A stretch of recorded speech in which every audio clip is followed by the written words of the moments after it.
నిజమే, చదువుకున్నోడు తెలుస్తుంది చదువు విలువ.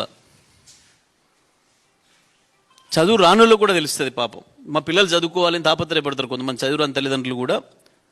మేము చదువుకోలేకపోయినాం, మా పిల్లలను చదువుకోవాలి అని చెప్పి తాపత్రయపడతారు.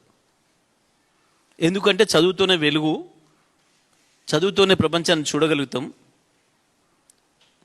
కాబట్టి కేసీఆర్ గారు చెప్పిండ్రు, చదువు విషయంలో కేసీఆర్ గారు ఒక మాట స్పష్టంగా చెప్పిండ్రు.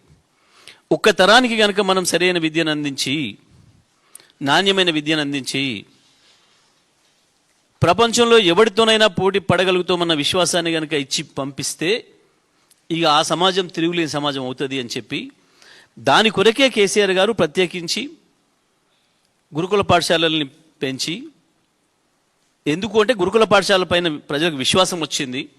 ప్రత్యేకించి దళితులు, గిరిజనులు, బలహీన వర్గాలతో పాటు మైనారిటీలకు కూడా విద్య పట్ల ఆసక్తి పెంచి 1000 పైన గురుకుల పాఠశాలను పెట్టి ఇవాళ మీరు చూసిండ్రు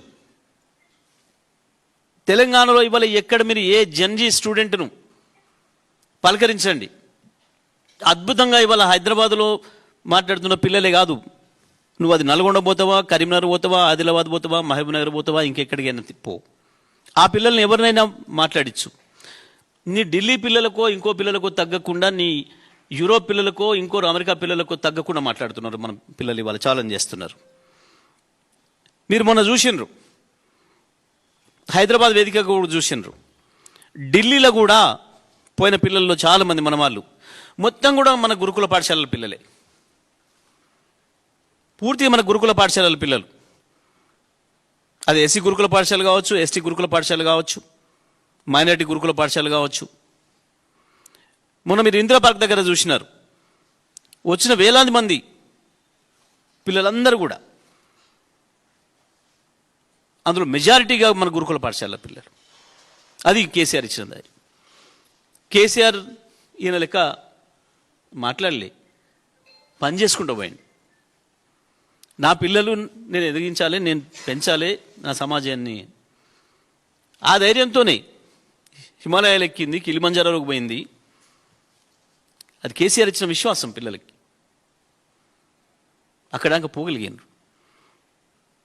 మీరు ఒకసారి చెక్ చేస్తే 2014 తర్వాత మొత్తం భారతదేశంలో ఉన్న అన్ని రిప్యూటెడ్ ఇన్స్టిట్యూషన్స్లో మన పిల్లలు జాయిన్ అయ్యారు. మొత్తం భారతదేశంలో ఇది పెద్ద మునగాని ఇన్స్టిట్యూషను, ఇలా మనకు తెలంగాణ నుంచి మనకు జనరల్గా అవకాశాలు రావు, ఇలా చదువుకోవడానికి పోలేరు అనుకున్న ఇన్స్టిట్యూషన్లో మొత్తం ప్రతి ఒక్కటి, అది ఏ ఐఐటి కావచ్చు, ఏ ట్రిపుల్ కావచ్చు, ఏమైనా కావచ్చు, అది ఏ బిజినెస్ స్కూల్ కావచ్చు, ఏ లా స్కూల్ కావచ్చు, ఏ మెడికల్ కాలేజ్ కావచ్చు, దేంట్లో కానీ మన పిల్లలు తెలంగాణ నుంచి మన గురుకుల పాఠశాల చదువుకున్న పిల్లలు పోయారు మొత్తం. కానీ మూర్ఖులకి ఏమర్థమవుతుంది, చదువు విలువ ఏమర్థమవుతుంది? ఎవడో రాసిచ్చింది చదివితే మనసుతో వస్తే కదా, మనసులోంచి వస్తే కదా. రాసిచ్చింది చదివితే గట్టినే ఉంటుంది.